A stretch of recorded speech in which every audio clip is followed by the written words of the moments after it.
Chapter 4. Reading texts critically. Language constructs reality.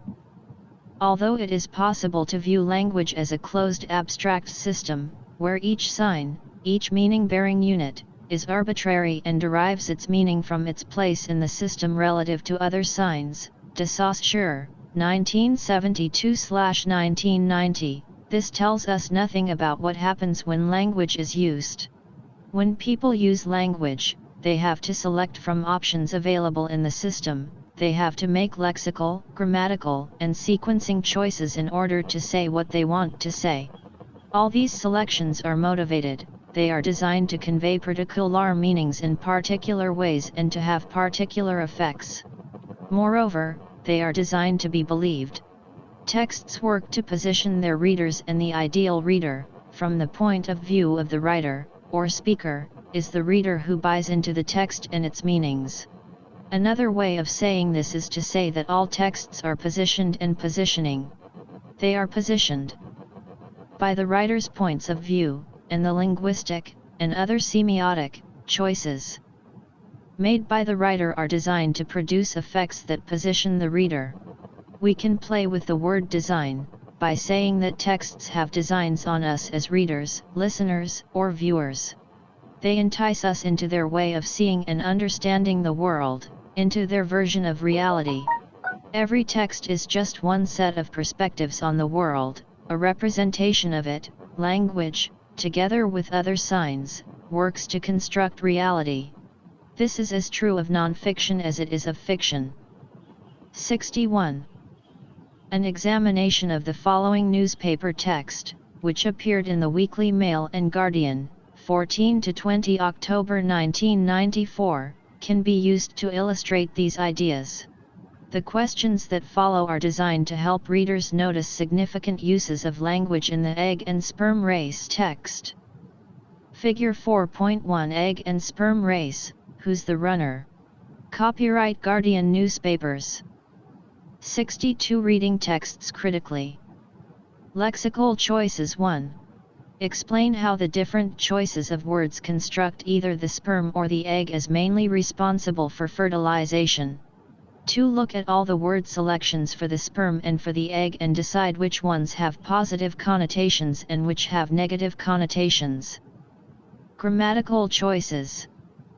3. Voice. How does the use of the passive voice in the egg is shed by the ovary and swept down the fallopian tube to await its destiny help to construct the egg as a done-to rather than as a doer? 4. Tense. Most of this story is written in the present tense. What effect does this have?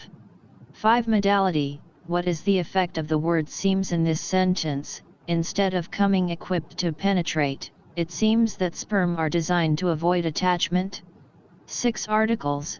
Consider the use of the, which is the definite article, by comparing the headline with the following possible headline: Egg and sperm race, is there a runner? A is the indefinite article. Sequencing. 7. The journalist begins the article with the standard story. How might the effect have been different if he had started with the biological reality? Language constructs reality. 8. How many possible versions of reality does this text offer the reader? What are they? Which version does the writer prefer? How do you know? Visuals construct reality. It is important to recognize that visuals and other forms of semiosis, meaning-making, are as important as words in the construction of reality.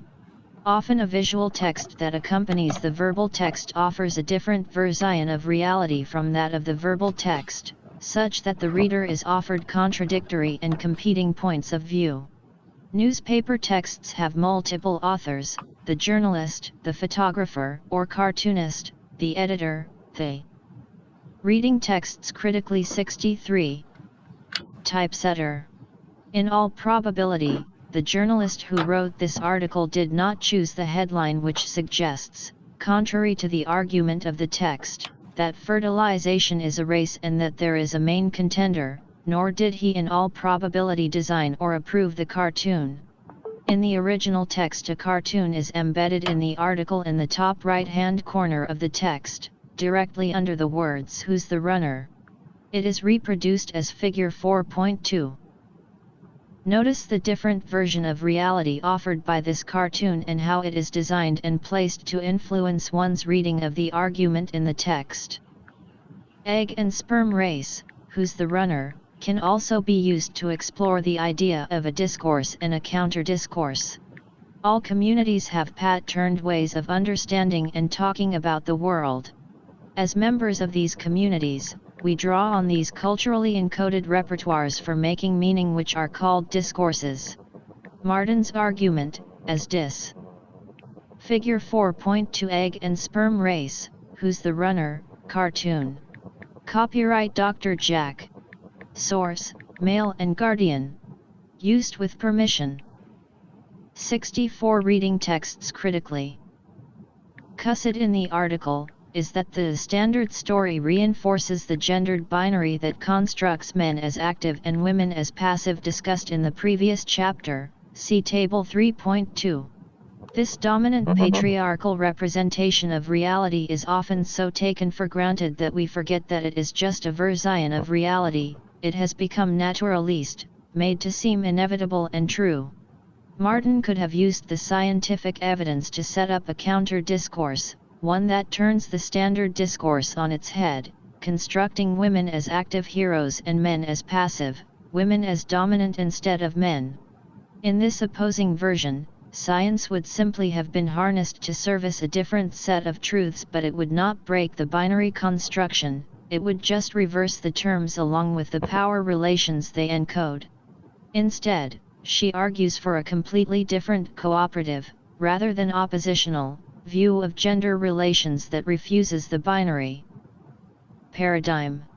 She rejects the structuring codes of the standard patriarchal discourse and finds a different, more inclusive, discursive location with different beliefs, values, and practices, in this case a feminist location, from which to speak. Discourses speak us. So far, I have built up a picture of text designers carefully selecting words and images to position their readers. The idea that speakers and writers choose their words, their grammar, and the sequencing of their ideas needs to be qualified in a number of important ways. First, when we are speaking, we usually do not have time to carefully select every word and aspect of the grammar, so we focus on meaning, what we want to say, and let the words choose themselves. When writing, we can be more deliberate, both because we can take our time, and because in the process of writing we can go back and edit our choices. However, because all of us are members of particular discourse communities, our naturalist ways of talking about the world seem to us to be true and appropriate and therefore not in need of editing. We simply draw on the repertoires of meaning available in the discourses we inhabit. For example, the Standard Bank advertisers, drawing on a veil. Able discourses of literacy/illiteracy, saw nothing inappropriate in compare. Ing Jimmy Kobola with a 6-year-old child. In the 1970s, Paulo Freire did not edit his use of man as a generic term to refer to both men and women, as in liberation is a praxis, the action and reflection of men upon their world in order to transform it. Freire, 1972b, 52, my emphasis. At the time that he was writing, feminist linguists such as Spender, 1980. Reading texts critically 65. And Cameron, 1985, had not yet done the work needed to destabilize the naturalist assumption that men included women, exactly the kind of work that was needed to shift the conditions of possibility of sexist discourses. Secondly, even when we are trying to move into a new discourse, old patterns of speaking the world influence our choices. Discourses speak through us.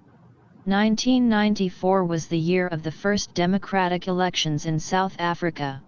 In the same year, the Standard Bank introduced a pension plan designed specifically for domestic workers, called the Domestic Promise Plan.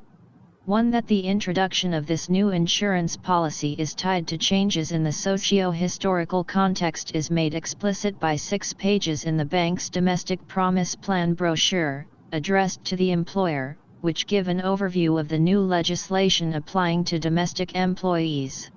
This includes information about salaries and wages, hours of work, meal intervals, annual leave, sick leave, overtime, Sunday work, public holidays, termination of employment. It sets out what is now expected of employers, and it gives more information on this than on the pension plan itself. Buying an employee a domestic promise plan is thus textually linked to new conditions of service for domestic workers and to post-apartheid labor conditions.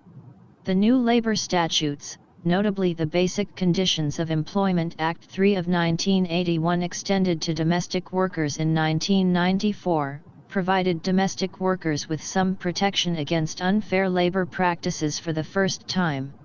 Although it did not include a minimum wage, or pensions and other conditions of service, the bank capitalized on the new political climate by putting the long-term financial security of domestic workers, in the form of a pension plan, on the social agenda. They could frame their new insurance policies within a post-apartheid discourse of workers' rights. However, the promotional literature developed to sell these policies shows old apartheid discourses at work. Apartheid discourses constructed. The Bantu nation as the senior white trustee of the native on the grounds of the cultural infancy of the native, Rose Ann Tunmer, 1975, 127–128. Point 3 Evidence for the continuity of this paternalistic discourse runs through the Domestic Promise Plan advertisements, of which Figure 4.3 is one example. 1. This discussion was first published in Spill Plus, 29, 1996 and Discourse, 18, 3, 1997. 2. Boer, the Afrikaans word for farmer, often used to refer to Afrikaners in general. Afrikaners are the descendants of the original Dutch colonizers of South Africa. 3. Pennycook, 1998, provides a detailed analysis of the colonial construction of indigenous people which matches the infantilizing constructions in apartheid discourses. His analysis clearly shows that colonial subjects are positioned on the negative side of Wilshire's binary, see Chapter 3. 66 Reading texts critically. Figure 4.3 Domestic Promise Plan advertisement. Source: Weekly Mail and Guardian, 1994. Standard Bank advertisement. Used with permission. Reading texts critically 67.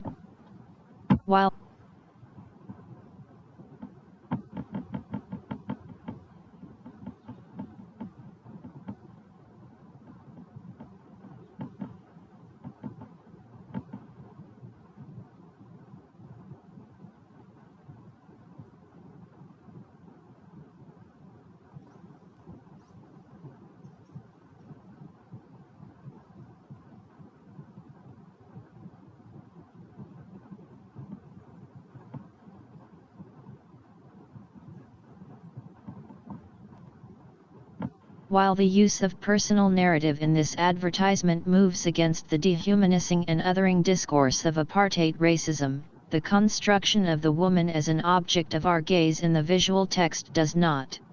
Neither does the pattern of lexicalization. While the employer, Mrs. Lambert, and the baby, J, are both named, the domestic worker is referred to as your domestic. Her status as a domestic, attribute, worker, nominal, is thus reduced to domestic. If she is a domestic worker, then Mrs. Lambert is a domestic employer, but she is not lexicalized by either her attribute domestic or by her status, employer. Finally, in the use of the passive construction, it's all been taken care of. The deleted agent is presumably the employer who acts on behalf of her employee without her informed consent, shown by the worker's uncertainty in something or other about a retirement policy. This worker, constructed as unable to take care of herself, is elsewhere in the text shown as capable of performing highly complex and responsible tasks, looking after the employer's sick child and preparing a meal for 12 people. Here one might wish to argue that the advertiser needs to construct the domestic worker as having no agency in order to ensure that the employer will buy the policy for her. The employee is given no say, her employer is the senior white trustee of colonial discourses. An analysis of the verb processes, what Halliday calls a transitivity analysis, provides further important evidence. In systemic functional grammar, verbs are organized into processes as outlined in Table 4.1. Table 4.1 Description of the processes in the domestic promise plan. Process explanation examples, see Figure 4.3. Material types of doing, action verbs showed, was putting, take/n, give, turned, prepare. Mental verbs of thinking, feeling, perceiving. Wonder, will be sleeping, know, worrying, could see, need. Behavioral automatic physiological actions such as breathing, sneezing. Also verbs that are part mental, part material such as look, listen. Smiled, stare, is sleeping. Relational verbs to be and to have, relations of identity and possession. Am, has. Verbal verbs of saying, spoke, told, said, call. Existential things that exist or happen, e.g. there is a chance of success. No examples in this text. Janks, H. 1997. First published in Discourse. Studies in the Cultural Politics of Education, 18, 3, p. 337. 68. Reading texts critically. What is interesting here is not that Mrs. Lambert is constructed with predominantly material and verbal processes and the domestic worker with largely mental and relational processes. There is nothing intrinsically superior or inferior about material, mental, verbal or relational processes. What matters here is that the construction of the domestic worker with few material processes suggests that she is unable to act except with the permission or in the service of her employer. It is as if agency is granted to her by her employer. Even more interesting is the patterned alignment between the domestic worker and the baby. They are the only participants whose processes are mental, behavioral and relational. Thus in the transitivity structure one can see the domestic worker constructed along with the baby as someone who needs to be taken care of. The transitivity structure encodes the flip side of paternalism, infantilization. How does this pattern of transitivity happen? Should we imagine advertising copywriters deliberately working out a careful alignment between the transitivity processes selected for the adult worker and the baby? Because the patterns of transitivity are not apparent simply by reading a text, it is difficult for a writer to detect or control them. That they lie buried in the syntax and are therefore less under the writer's conscious control, suggests that discursive patterns are at work. While South Africa has negotiated a miraculous political transformation, it is clear that social transformation will continue to be beset by a legacy of old patterns of thinking, tenacious discourses. Even as speakers try to position themselves in new non-racist, post-liberation discourses, old patterned ways of speaking surface. One could argue, with reference to the Jimmy Kobala text, that a deficit discourse of illiteracy combines with a paternalistic racist discourse to infantilize Kobala. What is interesting is that in both these texts, the old discourses speak the bank, at the very moment that the bank is trying to speak a new democracy discourse of social responsibility. Like egg and sperm race, this text is also multimodal. Here the visual works to reinforce, rather than contradict the written text. Analysis of visual texts is usually conveyed in writing, a mode that cannot do justice to an image. One of the main reasons for this is that the eye is able to take in an image as a whole, all at once, as a gestalt. Words on the other hand are sequential, one word follows another and they have to accumulate to form a picture.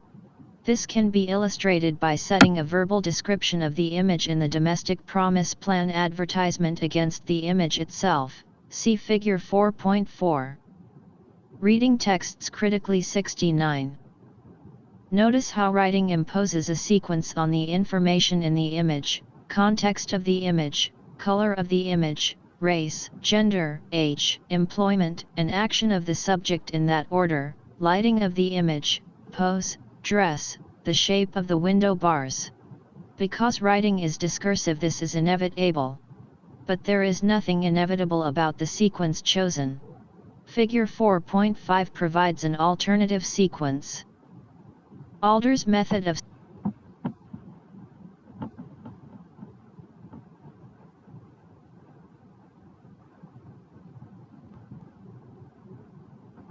of superimposing written analysis onto an image, 2004, obviates some of the difficulties relating to sequencing of information.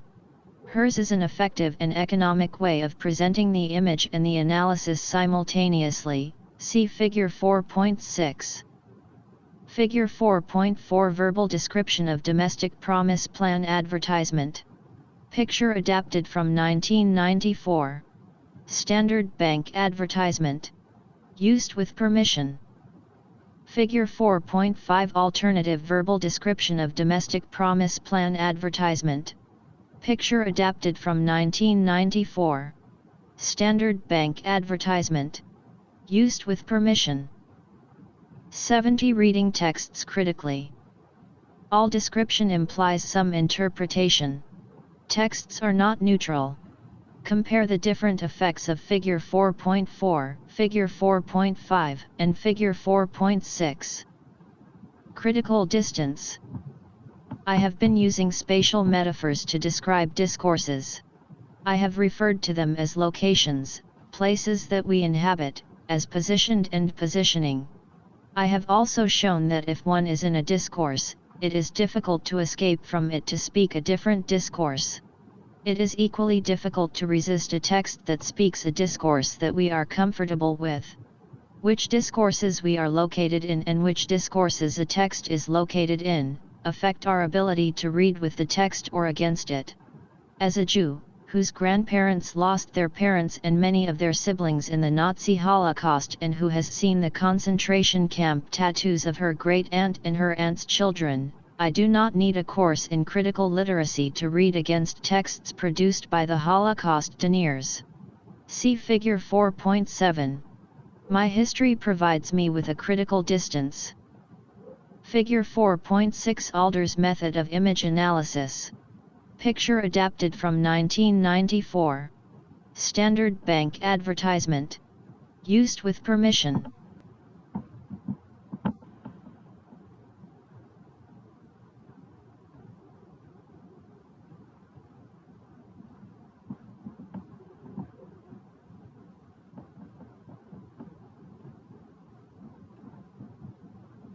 Compare the different effects of Figure 4.4, Figure 4.5, and Figure 4.6.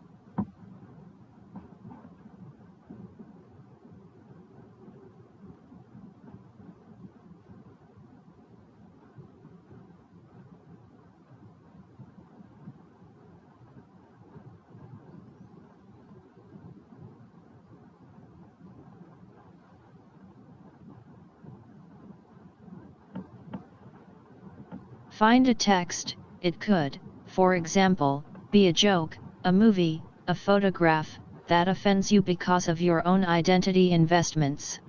It may be elitist, racist, sexist, homophobic, anti-Islam or demeaning in any other way. In reading texts that offend us, the discourses which structure our own beliefs and values give us the critical distance needed to read against them.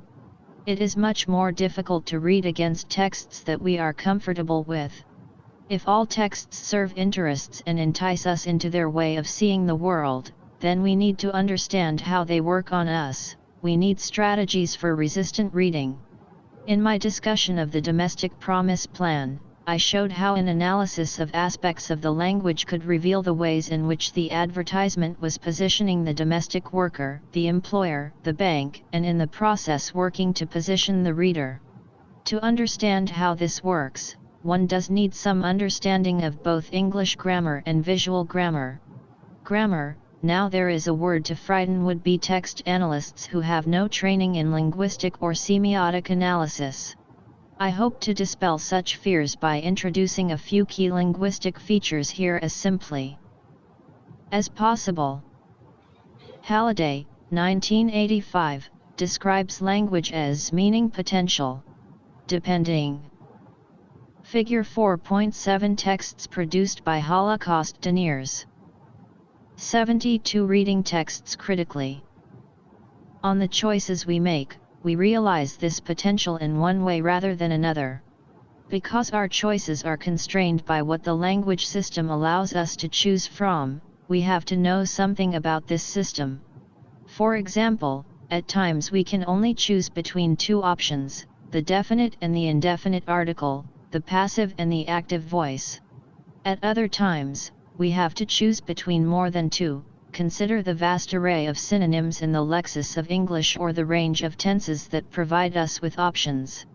Over the years I have come to understand which linguistic features are most useful for deconstructing texts. I have developed a table with 3 columns that lists these concepts, explains them briefly, and illustrates them. See Table 4.2. In this table all the illustrative examples are taken from Egg and Sperm Race, Who's the Runner? Excluding the last 3 paragraphs. Table 4.2 focuses only on verbal signs. This is in no way meant to suggest that visual analysis is not equally important. This is well illustrated by an analysis of the cartoon enfolded into the Egg and Sperm Race text, Figure 4.2. Here the humorous depiction of Ditherer sperm looking dopey and half-drugged, even crashing into each other, together with the depiction of the egg looking vicious and trying to get her claws and possibly even her teeth into a panic-stricken sperm, contradicts the words of the text. The visual message undermines the verbal message. The text is also funny. As we shall see in Chapter 9, jokes and humor are a form of legitimation that allow the unsayable, in this case, the sexist constructions of women as predatory. I shall continue to rely on the key linguistic features summarized in Table 4.2 in the rest of the book to build a cumulative understanding of how they work and how to use them as tools for analyzing texts. Each linguistic feature should be seen as just one lens on a text. What matters is not each instance of use, but the patterns that emerge.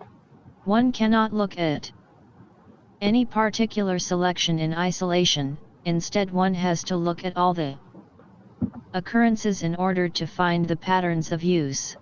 Only once the patterns have been established in each of a number of features can one look for continuity or ruptures across the patterns. For example, only once one has looked at every process for the sperm and every process for the egg can one say something about the patterns of transitivity. See Table 4.3. A further analysis of voice can then be used to see continuity across both voice and transitivity in the construction of the active/passive gender binary, discussed in Chapter 2, which gives greater agency to the sperm. The sperm is the doer more often than the egg. The egg is done to more often than the sperm. Reading texts critically 73. Table 4.2 Key linguistic features for the analysis of texts. Linguistic feature explanation example taken from Egg and Sperm Race. Lexicalization: the selection/choice of wordings. Different words construct the same idea differently. The lexis constructs sperm first as valiant and heroic, then as ditherers. There are more positive lexicalizations of the sperm than of the egg. Overlexicalization: many words for the same phenomenon. Adjectives for the sperm show overlexicalization, particularly in comparison to the egg. Relexicalization: renaming. Both the egg and the sperm are relexicalist to effect the reversal of their positions. Lexical cohesion provides connections across stretches of text by synonymy, same meaning, antonymy, opposite meaning, repetition, collocation, associated words. Fertilization and reproduction, egg and ovum, active/passive egg and/or sperm, repeated humor created because an egg and spoon race is the usual collocation. Metaphor used for yoking ideas together and for the discursive construction of new ideas. Like a man swimming through treacle, sperm harpoons the egg cements the relationship. Sperm as Superman, egg as predatory spider. Euphemism hides negative actions or implications. Conventional descriptions hides that these descriptions are in fact sexist. Transitivity, see the discussion of the domestic promise plan. Processes, doing, material process, being or having, relational. Processes, thinking/feeling/perceiving, mental saying, verbal processes, behavioral, physiological, existential. Sperm are given many more material processes than the egg, thus constructing them as more active and with greater agency, even in a text that works to change our perceptions in this regard. Voice, active and passive voice constructs participants as doers or as done tos. Passive voice allows for the deletion of the agent. Many more passive constructions are used for the egg: shed by, swept down, harpooned by. Even when the egg is given the dominant role, it is not by choice, it therefore falls to the egg. Nominalization, a verb is turned into a noun. A process is turned into a thing or an event without participants, tense, or modality. Fertilization, the verb fertilize has been nominalized. A delve into a biology textbook. 74 reading texts critically. Quoted speech ds, direct speech is, indirect speech fis, free indirect speech. Who is quoted in ds/is/fis? Who is quoted first/last/most? Who is not quoted? Has someone been misquoted or quoted out of context? What reporting verb was chosen? What is the effect of scare quotes? Most of what Emily Martin says is reported in fis, a loose form of is where the writer's voice merges with that of the person being quoted. She is also quoted with ds. No opposing voices are quoted and the reporter uses his own words to summarize alternative accounts. When she is quoted, the framing verb is reports. This is stronger than, for example, Martin surmises. Scare quotes, or so-called, these are used by writers to disassociate themselves from the words chosen, to suggest that they belong to someone else. Had the headline read, "Egg and Sperm Race, Who's the Runner?" the quotes around runner would have suggested that the writer doubts that there is a runner. Turn-taking, who gets the floor? How many turns do different participants get? Who is silent/silenced? Who interrupts? Who gets heard? Whose points are followed through? Whose rules for taking are being used given that they are different in different cultures? Who controls the topic? This category applies more to spoken interaction than it does to written. All it is possible to say here is that the verbal text only presents Martin's views. Mood is the clause, a statement, question, offer, or command. The headline poses a question. The text answers it with the use of statements only. Statements are used to give information. Polarity and tense: positive polarity, it is. Negative polarity, it is not. Categorical positive or negative statements using tense. Tense sets up the definiteness of events occurring in time. The present tense is used for timeless truths and absolute certainty. The article relies on the use of the present tense to present the position as categorical truth. Very few statements are hedged or modalized. Modality: degrees of uncertainty. Logical possibility/probability. Social authority. Modality created by modals: may, might, could, will, adverbs, possibly, certainly, hopefully, intonation, tag questions. There are only a few examples in this text of the writer using modality to suggest that he is less than certain. Instead of coming equipped to penetrate, it seems that sperm are designed to avoid attachment. To describe events in these terms may simply be to replace. Continued overleaf. Reading texts critically 75. Table 4.2 continued. Linguistic feature explanation example taken from egg and sperm race. Seems and may introduce notes of uncertainty. Pronouns inclusive we/exclusive we, us and them. Generic he used to include she. The choice of person, first, second, third. There is an example here of the use of first person, which the writer uses to implicate himself along with others.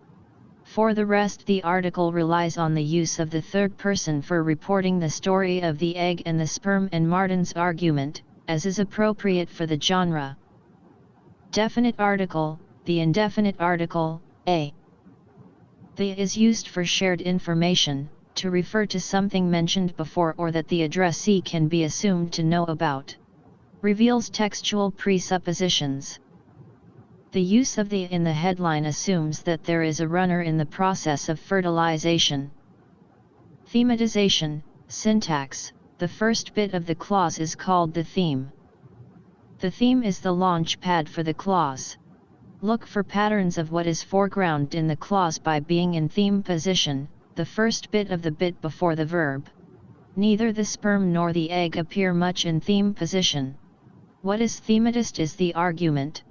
Conventional descriptions: rightward arrow given the evidence, rightward arrow the standard story, rightward arrow a delve into a biology textbook, rightward arrow in the process of fertilization, and so forth. A delve into a biology textbook, chosen at random, suggests any biology textbook, not a specific one. Rem, syntax: the last bit of the clause is called the rem. In written English, the new information is usually at the end of the clause. In spoken English, it is indicated by tone. New information relating to the argument appears in the rem. If we take the text as a whole, then rem appears on the right of a text written in English which is read from left to right, and at the end. Bottom right of the text contains the new information, as is the case here. Most new paper articles put the new information up front, top left. 76. Reading texts critically. What the systematic description and count of transitivity makes clear in Table 4.3 is that in a text which is trying to correct a previous imbalance, more attention is paid to the sperm. The sperm is constructed with more material processes, and the sperm is more a doer than a done to. The sequencing of information sequence sets up cause and effect. In a text such as this, which presents an argument, sequencing and logical connectors are crucial for the structure of the argument.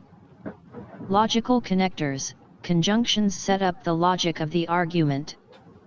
Conjunctions are additive, and, in addition, causal, because, so, therefore, adversative, although, yet, temporal, when, while, after, before. Logical connectors establish the following argument: the conventional way of seeing fertilization is X, but the truth is closer to Y, therefore X plus Y. Chronology is also used to sequence information. Table 4.3 Transitivity analysis of egg and sperm race. Who's the runner? Sperm, verb sperm, process egg, verb egg, process. Battled material is shed material, done to. Succeeds material is swept material, done to. Penetrating material to await behavioral fertilizing material being harpooned material, done to. Engendering material to perform material to reach material cementing material. Efforts are relational traps material journey is likened material, done to, is described verbal, done to, releasing material, dissolve material, producing material, to pierce material, attacking material, propelling material. Are relational, makes material, to penetrate material, are designed material, done to avoid material. Are relational, to encounter material. Are relational, are left wiggling material, done to, is engulfed material, done to. 26 processes, 20 material, 7 processes, 6 material, 3 passive. Reading texts critically 77. Textual attention is on the sperm, not on the egg. The sperm is the runner, the one who acts. Readers' own analyses of the lexical choices should have shown more positive words for the sperm than for the egg, producing a continuity of pattern, with the transitivity analysis. Even the reversal produced by reversing the binary is only partial, more topic space continues to be given to the sperm. Asking the interests question is what makes this analysis critical: who stands to benefit from the reproduction of these gender stereotypes? Why is it that this gendered discourse emerges even in a text that is attempting to disrupt it? I have chosen 2 texts that are particularly striking examples of mood and lexical cohesion. Figure 4.8 is an AIDS awareness advertisement, and Figure 4.9 is an advertisement for Pick n Pay, a national supermarket chain in South Africa. As these are South African texts, I suggest that you make a mental note of anything in these texts that you experience as alienating or disconcerting. Such responses that you may have will be discussed later. The use of mood in the AIDS text. According to Halliday, 1985, mood describes function of the clause as a statement, a question, an offer, or a command. These mood choices construct readers differently. Questions assume that readers have answers, statements that readers need information, and commands presuppose the right to tell others what to do. If you look at every clause in the AIDS text, who in their right frame of mind, Figure 4.8, you will see that the choice of mood moves from questions at the beginning to statements and then to commands. It is important to think about how this movement positions the reader. The use of cohesion in the Pick n Pay text, Figure 4.9. Pick n Pay is a large national supermarket chain in South Africa. In Figure 4.9, lexical cohesion is used to tie Mandela's name to that of Pick n Pay, making him one of Pick n Pay's people and associating the supermarket with the Mandela brand. It is worth trying to find specific examples to see how this works in the written text. It is important to remember that texts are instantiations of discourses. Texts are the material form that discourses take. Texts may of course be hybrid, formed by more than one discourse, as we saw with the domestic. 78 Reading texts critically. Promise plan. The producers and consumers of texts are also likely to be hybrid, formed by the different discourse communities with which they identify, as we saw with Michelle. Relating the patterns in texts to the contexts which condition their formation, helps us to find and understand this hybridity. Used with permission.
Reading texts critically 79.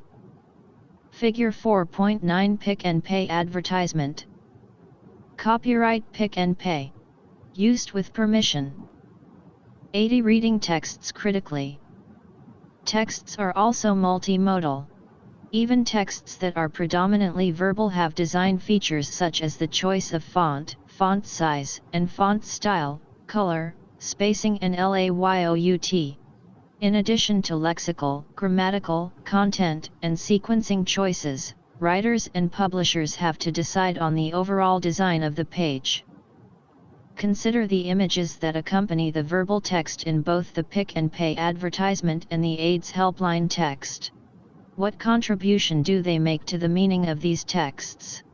Use Table 4.4 as a guide. The key visual features are summarized in Tables 4.4.1, 4.4.2, and April 4, 34, which are interspersed with references to illustrative figures. This table is based on the work of Kress and Van Leeuwen, 1990. Yvonne Reed and I worked together to turn their work into a tool for text analysis, along the same lines as Table 4.2, which summarizes the key linguistic features for analyzing verbal texts. Neither of these tables is a substitute for working with Halliday's systemic functional grammar, or the literature on other modalities that flows from it. These tables are offered as a starting point for the analysis of visual texts, but they do not operate at the level of delicacy needed for research purposes. It is important to recognize that photographic images are not a neutral slice of the real world, but constructed representations. Not only does the photographer frame and compose the shot, but digital technologies make it easy to Photoshop images on screen. Photoshop, an editing program, is now used as a verb for digital morphing. Figures 4.16, 4.17, and 4.18 demonstrate digital morphing.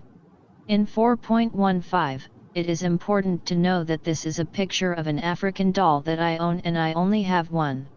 In 4.16, when the successive pictures of the lion walking are combined, the lion appears to be charging. In 4.17, two rhino are combined so as to appear to be one rhino with two heads, what I used to call a push me pull you when I was a child. In 4.18, there is no digital morphing, but cropping the picture above the knees gives an entirely different message.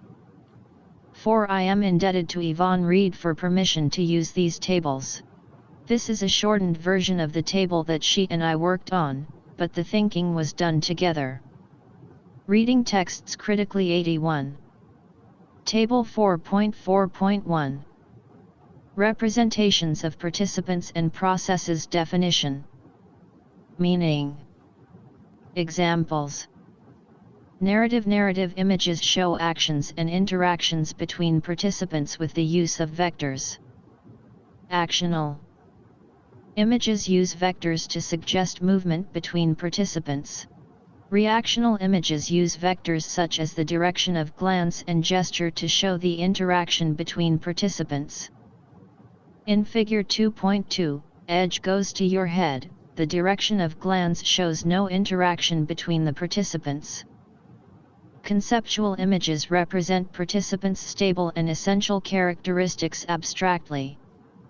The AIDS ribbon in African beadwork, Figure 4.8, the key, Figure 4.9.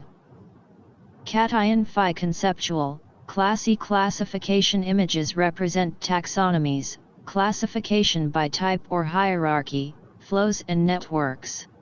Classification by type, e.g. hierarchical or symmetrical arrangement of participants, flowcharts which show sequencing, nonlinear network diagrams which show multiple connections between participants. Classification, e.g. a table which classifies types of visual meaning-making. Flows, see Figure 8.5. Conceptual, analytic images show attributes that constitute their defining characteristics. These may even be labeled. Symbolic images, participants are included in an image because of their suggestive power. Their inclusion requires a symbolic explanation. Analytic images eliminate color, details, realism. They tend to be decontextualized and reduced in order to make the essential elements salient. Salience in visual image is produced by features that draw attention to the object or an aspect of it. For the salient aspect to be symbolic, it needs to stand for some other meaning. It is a visual metaphor. In Figure 4.6, the only reduction is size. However, the speech bubbles make the essential elements salient. In Figure 4.9, the key, a symbol of freedom, is salient because it takes up a significant amount of space.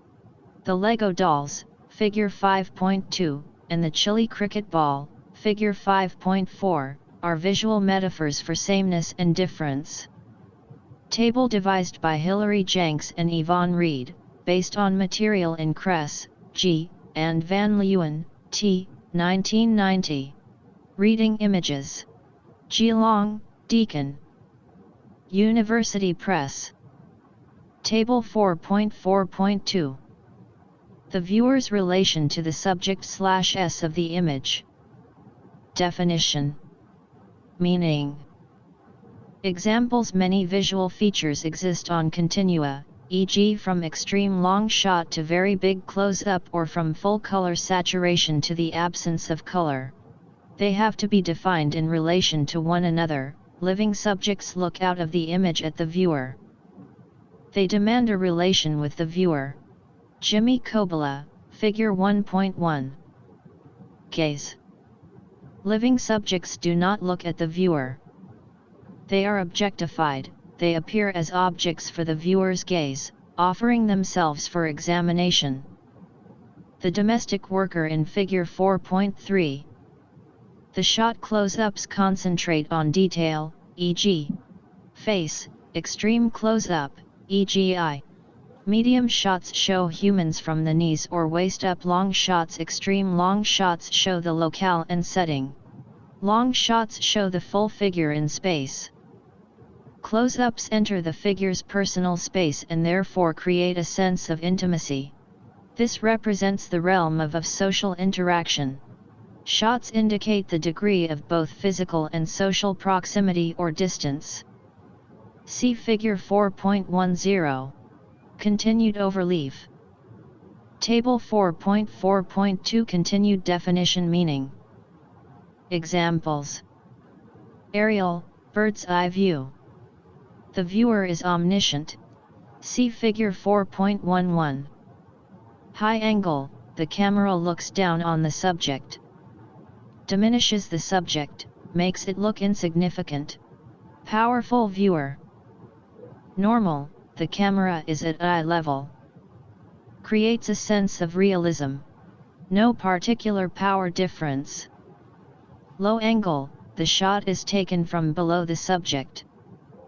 Elevates the subject, makes the subject look powerful/important.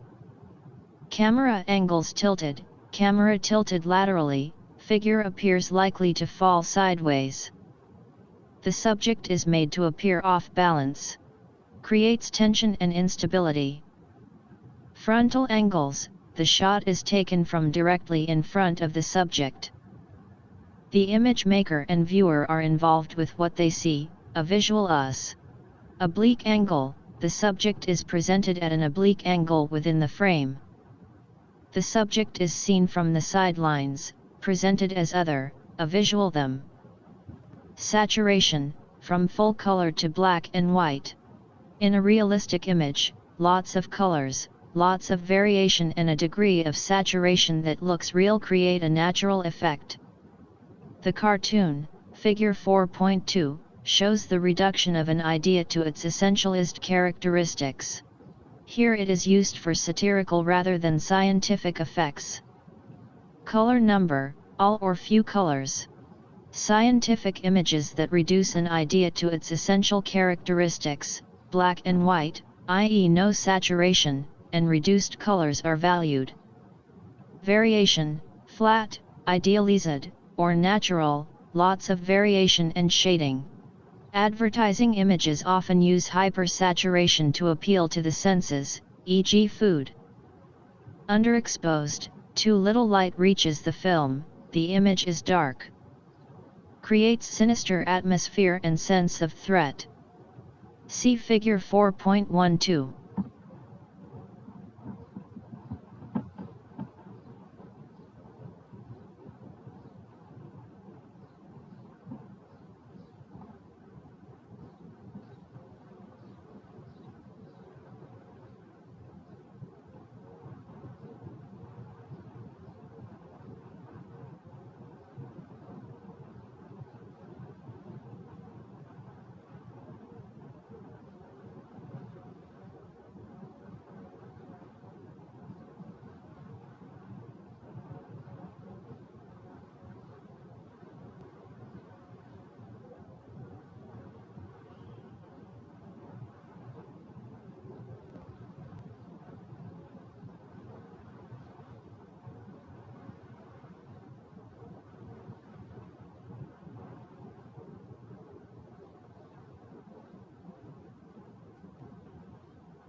Now more than ever, cameras in combination with computers make it possible for pictures to lie. The film Wag the Dog, Levinson, 1997, is a political satire which tells the story of how the media create a fake war with Albania to direct the public's attention away from a sex scandal involving the US president. The bogus news footage, in which a terrified young girl, carrying a fake white cat, is running for her life from a village being bombed, is particularly significant. Here the film shows in detail how each visual detail is chosen to manipulate the public's response. It shows step by step how a news event is visually manufactured so that it appears authentic, even though it never happened. While the media have always been selective in what they choose to tell us and to show us, now, because of the sophistication of digital technology, the public needs the ability to read media texts critically. Fairclough's 1989, 1995, 2003 Model for Critical Discourse Analysis offers us a framework for considering the discussion so far. His model consists of three interrelated dimensions of discourse which are tied to three interrelated processes of analysis. These three dimensions of discourse are: Figure 4.18 Cropping. Copyright The Bigger Picture / Reuters. Used with permission. 94 Reading texts critically. 1. The object of analysis, language, including verbal, visual, or verbal and visual texts. 2. The processes by means of which the object is produced, written, spoken, designed, as well as how it is received, read / listened to / viewed. 3. The socio-historical and contextual conditions which govern these processes and establish what is considered truth. According to Fairclough, each of these dimensions requires a different kind of analysis. 1. Text analysis, description. 2. Processing analysis, interpretation. 3. Social analysis, explanation. The examination of texts in this chapter illustrates a number of these ideas. 1. Analyzing the signs that constitute texts is what Fairclough calls text analysis. In addition to analyzing textual signs myself, I designed tools and activities to help readers think about the ways in which language and visual choices have been used to construct reality and to position them. 4 texts were considered: Egg and Sperm Race, the Domestic Promise Plan, an AIDS awareness advertisement, and an advertisement for Pick and Pay. 2. In discussing the ways in which texts work to position readers, to construct an ideal reading position, I began to explore the processes of production and reception. The multiple authoring of a newspaper text, Egg and Sperm Race, was an example of a process of production that had consequences for the overall message that was produced and received. 3. Freyr's writing provides a good example of the ways in which socio-historical conditions constrain textual production. His choice of the word man, naturalist at his time of writing, could from a later historical moment be read as sexist. Similarly, the conditions for the production of the Domestic Promise Plan advertisement are unlikely to exist outside of South Africa. As the context for the discussion of AIDS varies widely, I imagine that readers will have produced very different readings of the AIDS text in Figure 4.8 depending on their own social context. To make this point even more vividly, I have included a text written by grade 7 pupils in Aterigeveli, an African township in South Africa. The students were working on an alphabet book to describe their town and neighborhood for Australian children as part of an international literacy project on children's representations of place. Reading texts critically. 95. It is important to think about how your reading of this children's text is conditioned by your social context. What might grade 7 children in your context write about AIDS? The severity of the HIV/AIDS pandemic in South Africa has necessitated public discussion of sexual practices, explicit billboard and radio advertising, and sex education in primary schools. If you live and work in a different context, it is likely that your geographical and social location may distance you from the two aids texts. While distance is important for critical reading, it can also prevent readers from engaging with a text, from trying to make sense of a very different worldview, from grappling with a dislocating discourse. Critical literacy requires that we both engage with and distance ourselves from texts, which I have described in Chapter 1 as reading with a text and reading against a text. We have to do both, as each on its own is a form of entrapment. Engagement without estrangement 5 is a form of submission to the power of the text regardless of the reader's own positions. Estrangement without engagement is a refusal to leave the confines of one's own subjectivity, a refusal to allow otherness to enter. Without the entry of the other, can we be said to have read the text at all? What then might we be resisting? I have found that working with both engagement and estrangement makes my literacy teaching more inclusive. If a text for analysis privileges Figure 4.19 Alphabet Book, used with permission from the children and their parents. 5. I have taken these terms from Green and Morgan, 1992, p. 12, and recast them slightly to fit my own needs. 96. Reading texts critically. The Funds of Knowledge, Moll, 1992, or the Cultural Capital, Bourdieu, 1991, of a particular group of students, it is often experienced as alienating by other students. I teach students to recognize this sense of alienation as a resource for critical deconstruction. For them the text is not naturaliste, they begin from an estranged position and can use their critical distance to refuse the ideal reading position.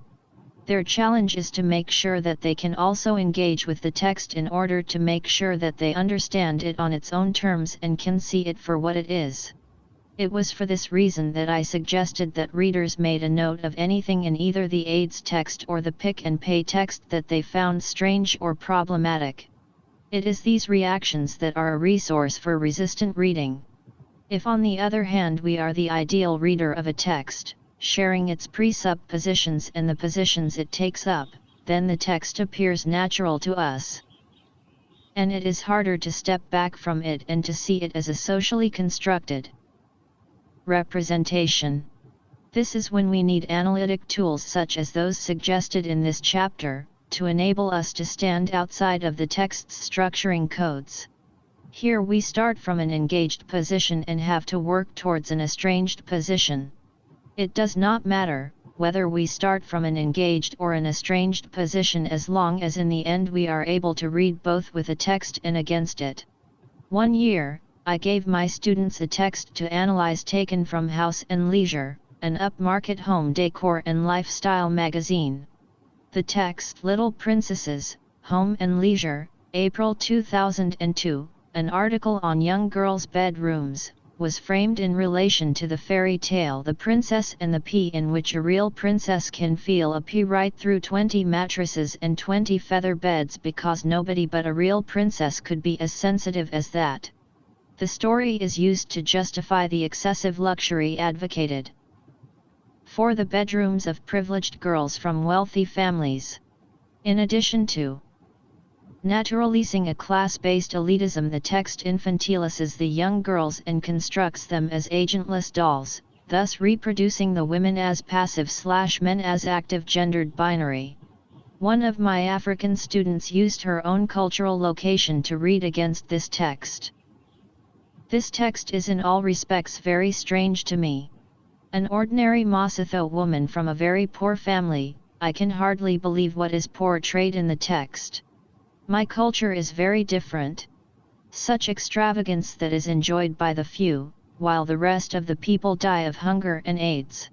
However, I will try to read with the text, although it is very difficult, so that I will be in a better position to analyze it.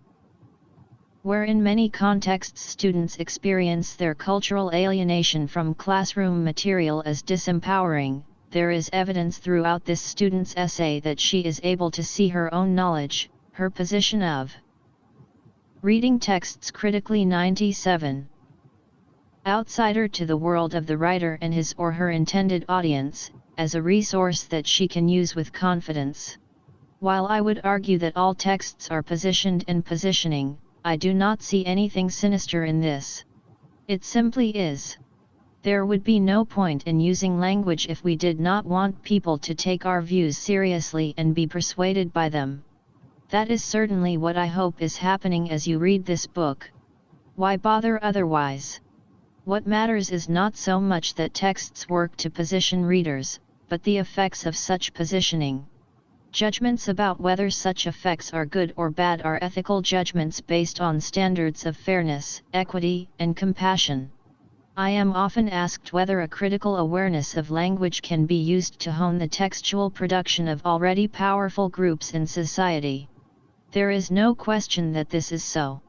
It is why businesses employ professional advertisers and governments employ speech writers, communications directors, and spin doctors.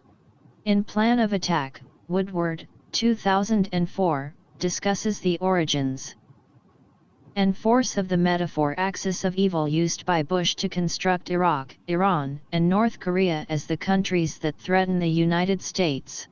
Gerson, his speech writer, changed the phrase axis of hatred to axis of evil, broadening the notion, making it more sinister, even wicked. It was almost as if Saddam was an agent of the devil, p. 87. Oversimplification was required in a soundbite culture. In the White House communications shop, Dan Bartlett the director was delighted. What a phrase, a mere 5 syllables.